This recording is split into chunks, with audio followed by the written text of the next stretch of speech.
So we got a number of Vancouver Canucks updates. Obviously, you know the most important and biggest news of the day is the fact that Vancouver dropped from 1 all the way down to 3 in the 2026 NHL Entry Draft.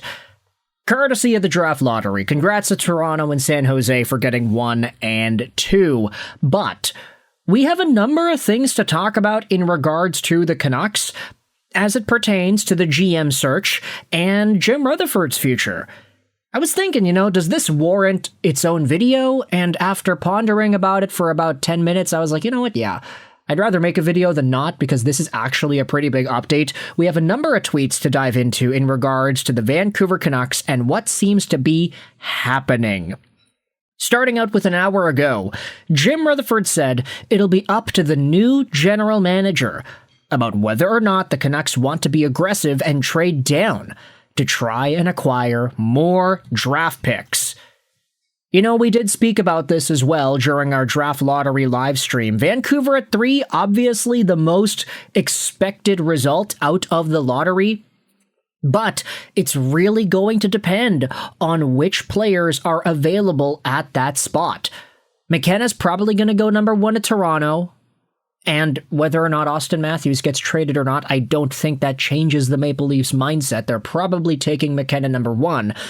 Number 2, San Jose can go a number of ways. They can go with the expected Ivar Stenberg, or they could look at their own organization and say, hey, we got a number of forwards. We have a lot of young, talented pieces in that position, whether it's Celebrini, Will Smith, Eklund, Chernyshov, Michael Misa. They have a lot of good young forwards, so why not take a defenseman instead? Chase Reed could go number 2. So could Keaton Verhoff, which leaves Vancouver with a decision to either take Stenberg at number 3, reach for a Malhotra because they want a center, or take the other defenseman in whichever doesn't go second in Verhoff or Reed.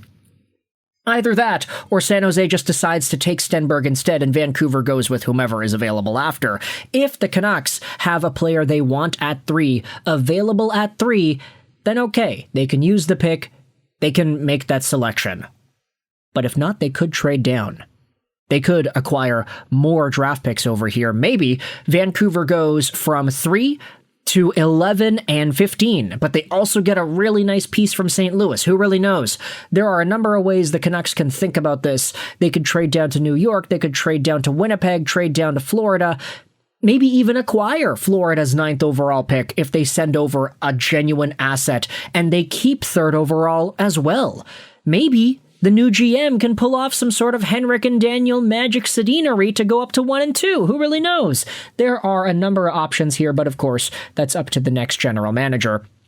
Speaking of which, Jim Rutherford, that guy, he says he'll be stepping away from the day-to-day operations of the Canucks, but he will remain on as an advisor and alternate governor, effective after the draft and the transition to the new GM. This was a pretty big piece of news because I think a lot of us were sort of expecting Jim Rutherford to step away at some point, maybe not entirely, but in some capacity, not necessarily being the president of hockey operations anymore. He also had his fingerprints on so many of Vancouver's main moves over the past few years that now I think JR, after seeing the draft lottery go down, this was an appropriate time for him to say, yeah, no, I think I'm done being the president of hockey ops and shadowing the entire Vancouver Canucks organization from up top, essentially telling Alvin what to do and doing these decisions for him. With that said, we have some more analysis about the draft pick itself. Thomas Strand spoke about how what kills you isn't picking 3rd during a rebuild, it's picking 9th when you're far away from contention. The cruelty of the NHL draft lottery ball should in no way dissuade the Canucks from continuing to do what needs to be done in rebuilding this team. David Pagnotta said that there was a belief Rutherford would be transitioning out of the organization once they hire a GM. And then Brendan Batchelor said this. Rutherford said, Patrick Alvin's draft record was a strong one during his time with the Canucks, and his expertise will be missed if he chooses not to stay with the organization in a different role. But they do have a lot of his intel in the form of reports he had filed before he was let go.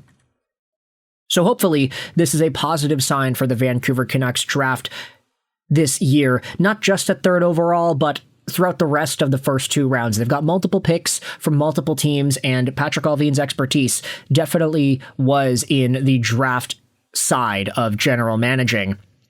Speaking about general managing, here is what Nux0 went out there and posted. Obviously, I'm not saying that this is 100% confirmed or anything. I'm just saying that this is an idea that has been floating around that does sort of fit with the other conversations we had been having about the Vancouver Canucks earlier today. The streets are saying that Jim Rutherford may have leaked Pierre Dorion's name to his buddy Darren Dreger to show Aquilini the uproar hiring him would cause. It's believed that Pierre Dorion was Francesco's number 1 choice, but after the fan outrage, his candidacy ended. Meanwhile, Jim Rutherford is still going to bat for Ryan Johnson. Now, where is all this coming from? Well, earlier this morning, it was revealed that Pierre Dorion apparently left a good impression with the Vancouver Canucks. And this was pretty bad because you had a whole bunch of Vancouver Canucks fans going out there and sharing their disappointment with that update. Take a look at what Donnie and Dolly went out there and posted. My biggest fear is this owner fell in love with Dorion because Dorion told Aquilini, I can fix the Canucks in 2 years. Dollywall saying Aquilini is too scared to hire another rookie GM. Shane Doan didn't even get an in-person interview. Dollywall also left Donnie and Dolly earlier this morning to take a call that has to do with the Canucks GM search. And Dollywall said that market feedback about Pierre Dorion has hit Rogers Arena and there are concerns. He mentions the Canucks are getting calls and emails about not hiring Dorion. With that said, Gary Mason, a guy who is noted as primarily Francesco Aquilini's mouthpiece, he said here the Canucks have narrowed their GM search down to 5 good candidates. Dorion is one, but it would be wrong to characterize him in any way as a frontrunner. Ryan Johnson is still in the mix as well. Gary Mason also went out there and said this. I would say that at this point, Pierre Dorion's chances of being the next Canucks GM are between nil and non-existent. This was shortly after Vancouver was reported to have been getting all these calls and emails about how Canucks fans don't want Pierre Dorion to be the guy. So do with that information what you will. If any chance existed that Pierre Dorion could have been Vancouver's next GM, it seems like that is out the door, out the window, no longer a possibility because the fans spoke out and because the fans expressed their disappointment in this decision. Ryan Johnson still being in the mix too, that's also a pretty intriguing point. I don't know if he has a big chance at this stage, considering the belief that Francesco Aquilini does not want to hire a rookie general manager after seeing what Patrick Allvin did with Vancouver this season, or throughout the course of the past few seasons. But I think the biggest rebuttal to that is like, hey, Patrick Allvin wasn't really a general manager, if we're being honest here. It was Jim Rutherford working everything behind the scenes, and Francesco, really, you should be more disappointed with the way Rutherford controlled this situation rather than the GM doing the things that he did, because he was essentially forced to do whatever Rutherford wanted. So there are a few elements to this Canucks GM conversation search that we need to dive into more over the next few days. We'll get our updates. We'll see which names pop up here and there. But for now, Jim Rutherford is stepping down. He is no longer going to be the president of hockey operations. A new GM has not been announced as of yet. The Canucks are drafting 3rd overall, and there are a number of ways we can attack this situation. But with that said, let me know your thoughts in the comment section. So far, how are you feeling about the way the Canucks are doing their business? I hope you enjoyed this video. And bye.